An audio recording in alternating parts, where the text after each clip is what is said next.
The Art of War, the oldest military treatise in the world. Author Sun Tzu. Introduction. The Art of War is an ancient Chinese military treatise written by Sun Tzu, a Chinese general, strategist, and philosopher who lived in the Eastern Chu period. The book is considered a classic and has been influential in both military strategy and business management for centuries. Sun Tzu is believed to have lived in the period of the Eastern Zhou dynasty, around 544,496 BCE. Although little is known about his life, he is credited as the author of The Art of War, which is considered one of the most profound and comprehensive military strategy books ever written. The text has been studied and applied not only in the military, but also in various fields of human endeavor such as politics, business, and sports. The Art of War is a masterpiece that offers insights into warfare and military strategy, but it is also a philosophical work that offers wisdom on leadership, management, and human nature. The book is divided into 13 chapters, each addressing different aspects of warfare, such as the use of spies, the importance of terrain, and the use of deception. Overall, Sun Tzu's The Art of War remains a classic and highly respected work, and its teachings continue to influence not only military strategy but also business management and personal development. Chapter 1: Laying Plans. In the first chapter, Sun Tzu emphasizes the importance of planning and preparation in warfare. He argues that success in war is not just about having a strong army, but also about having a clear strategy and effective tactics. Sun Tzu emphasizes the need to carefully analyze the strengths and weaknesses of both your own army and your enemy, as well as the terrain and other environmental factors that may affect the outcome of the battle. He also stresses the importance of deception and strategic misdirection, encouraging generals to feign disorder in order to lure their enemies into making mistakes. Ultimately, the chapter argues that the key to victory in war is not just brute force or superior numbers, but rather careful planning and strategic thinking. This emphasis on strategy and tactics has made The Art of War not only a classic text on military theory, but also a widely read and influential work on business and leadership strategy. Chapter 2: Waging War. Chapter 2 focuses on the actual act of waging war. Sun Tzu argues that the ultimate goal of war is to defeat the enemy's forces, not to destroy them. He states that it is better to win a war without fighting a battle, and that the most skilled generals are those who can achieve victory through strategy and tactics, rather than brute force. Sun Tzu also emphasizes the importance of understanding the enemy's strengths and weaknesses, as well as one's own. He advocates for the use of intelligence gathering and reconnaissance to gain an advantage over the enemy. Sun Tzu also discusses the importance of understanding the terrain and weather conditions, as they can greatly impact the outcome of a battle. The chapter also delves into the different types of warfare, such as offensive and defensive, and the various tactics that can be employed in each. Sun Tzu emphasizes the importance of choosing the right tactics based on the specific circumstances of the battle. Overall, Chapter 2 lays out the groundwork for successful warfare, emphasizing the importance of strategy and tactics over brute force, and the need for a deep understanding of both one's own strengths and weaknesses and those of the enemy. Chapter 3: Attack by Stratagem. This chapter focuses on attacking through strategy and deception. Sun Tzu emphasizes the importance of understanding the enemy's strengths and weaknesses, as well as their disposition, before making any moves. He believes that one should not engage in a direct confrontation if it can be avoided, and that attacking the enemy's strategy is the most effective way to win a war. The chapter explains that one must be flexible and adaptable in their approach and should aim to deceive the enemy by appearing weak when they are strong and strong when they are weak. Sun Tzu also introduces the concept of the void, which refers to the gaps in the enemy's defenses that can be exploited for victory. Furthermore, the chapter discusses the importance of using spies to gather information on the enemy's plans and movements. Sun Tzu emphasizes the need for secrecy and the importance of using trustworthy individuals for this task. Overall, Chapter 3 highlights the importance of strategy and deception in warfare, and the need to carefully analyze the enemy's strengths and weaknesses before making any moves. Chapter 4: Tactical Dispositions. This chapter deals with the various strategic positions that one can take during a war. Sun Tzu begins by stating that there are only 5 types of terrain: accessible, entangling, temporizing, narrow passes, and precipitous heights. He then explains how each type of terrain can be used to one's advantage and how to adapt one's tactics to the specific terrain. Sun Tzu emphasizes the importance of being flexible and adapting one's tactics to the ever-changing circumstances of war. Next, Sun Tzu discusses the importance of timing in warfare. He argues that the right moment to attack is when the enemy is unprepared and that it is better to attack the enemy's strategy than his army. He also stresses the importance of maintaining the morale of one's troops and using surprise tactics to catch the enemy off guard. Finally, Sun Tzu cautions against being too confident and always remaining vigilant to the enemy's movement. Overall, this chapter provides practical advice for military commanders on how to use terrain, timing, and strategy to their advantage in battle. Sun Tzu emphasizes the need for flexibility and adapting to changing circumstances, as well as the importance of maintaining the morale of one's troops and using surprise tactics to defeat the enemy. Chapter 5: Energy. Chapter 5 focuses on the importance of energy in warfare. Sun Tzu believed that the energy of the soldiers was just as important as their physical strength and numbers. He believed that an army with high energy levels would be able to overcome an even larger, stronger army.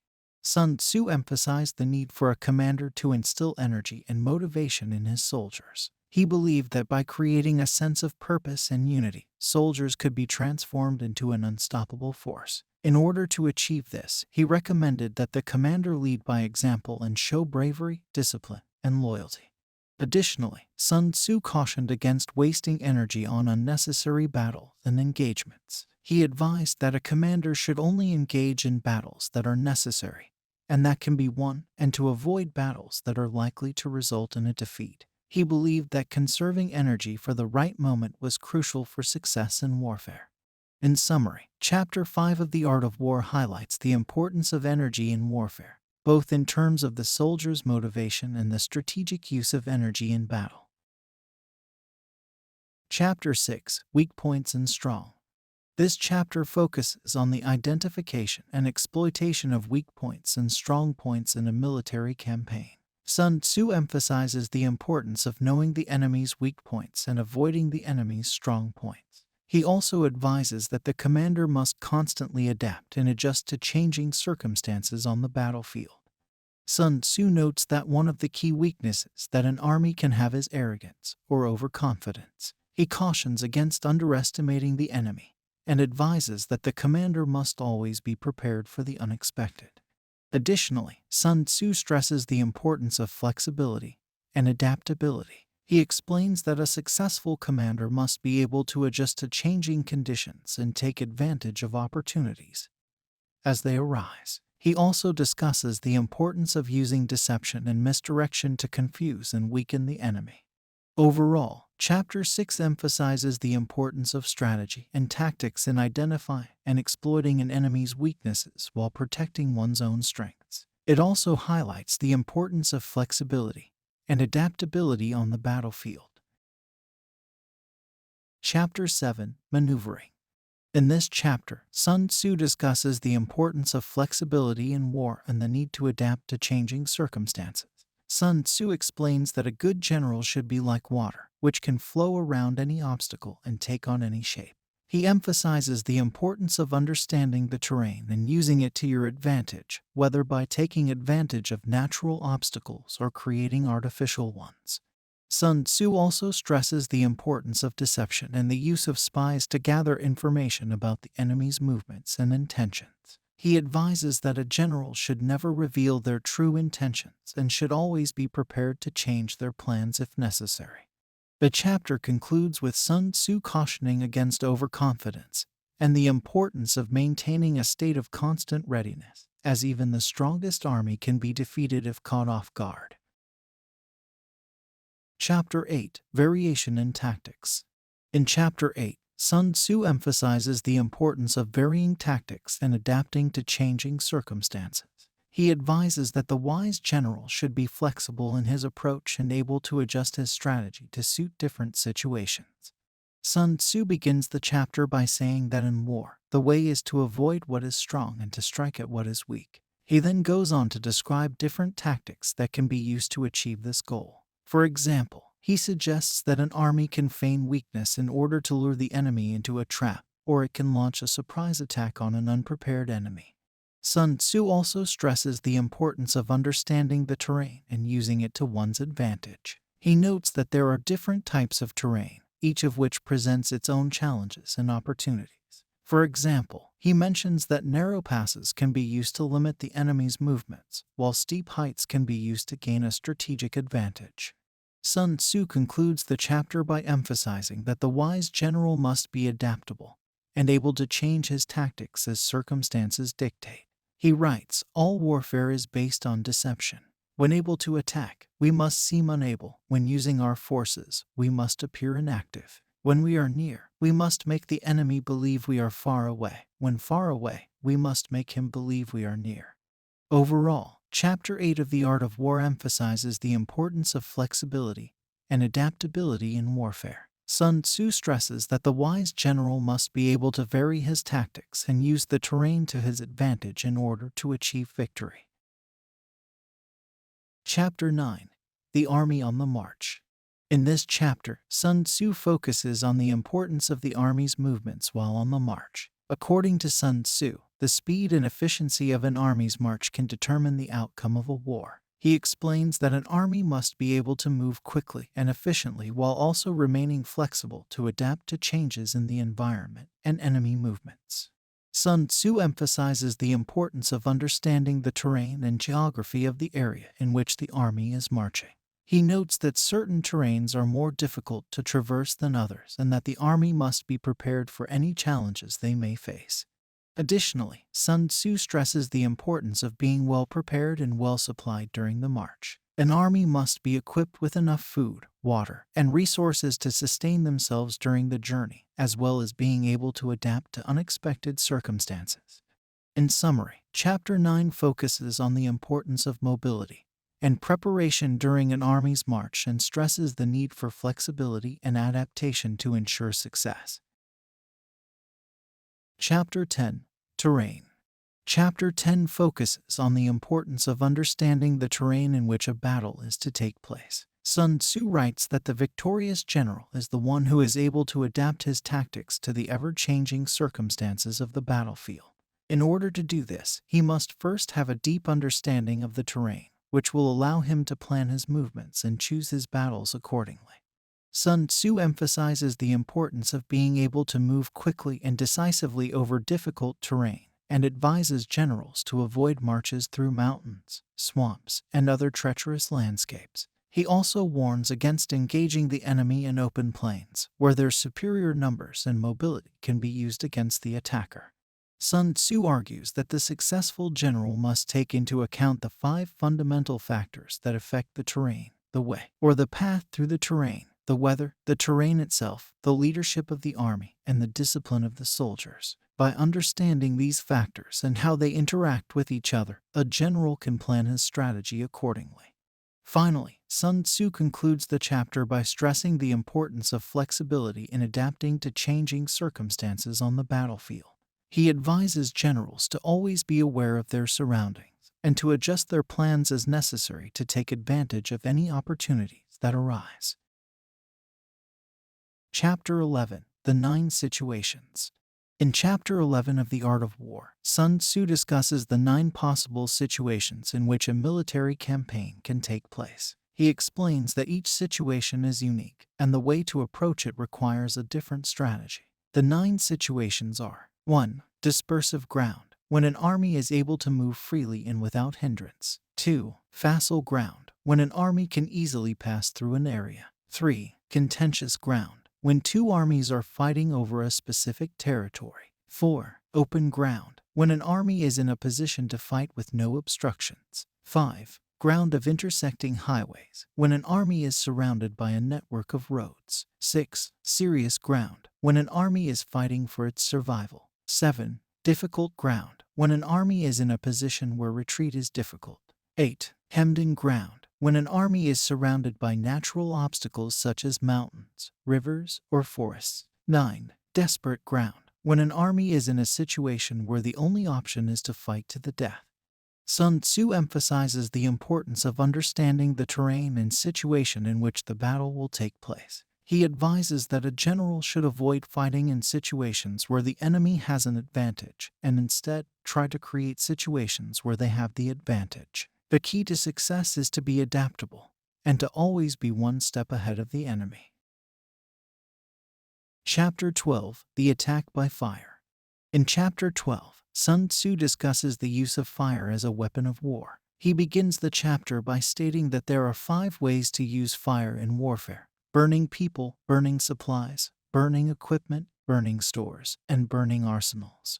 Sun Tzu then goes on to discuss the various types of fires that can be used in warfare. He explains that there are fires that are easy to start but difficult to put out, fires that are difficult to start but easy to put out, fires that are easy to start and easy to put out, and fires that are difficult to start and difficult to put out. He then discusses the different situations in which fire can be used effectively, such as when attacking an enemy's camp or when besieging a city. Sun Tzu emphasizes the importance of using fire as a means of attacking the enemy's mind and causing confusion and chaos.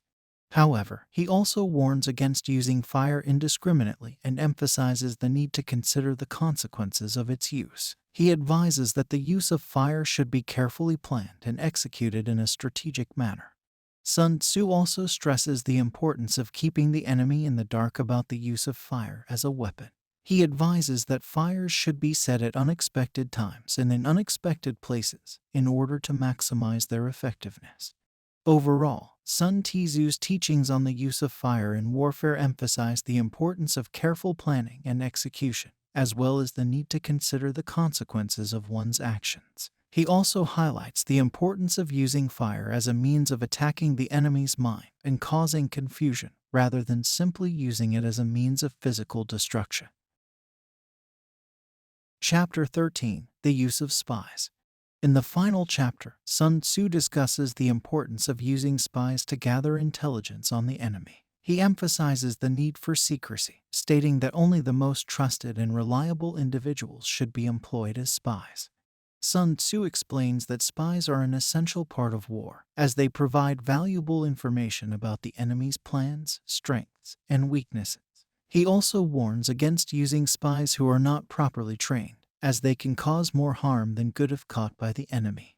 The author also describes different types of spies, such as local spies, inward spies, converted spies, and doomed spies. Local spies are those who are employed in the enemy's territory, while inward spies are those who work for the enemy but provide information to their own side. Converted spies are enemy spies who are turned to work for the other side, while doomed spies are those who are sent on a dangerous mission with the expectation that they will be captured and interrogated, but who have been given false information to pass along.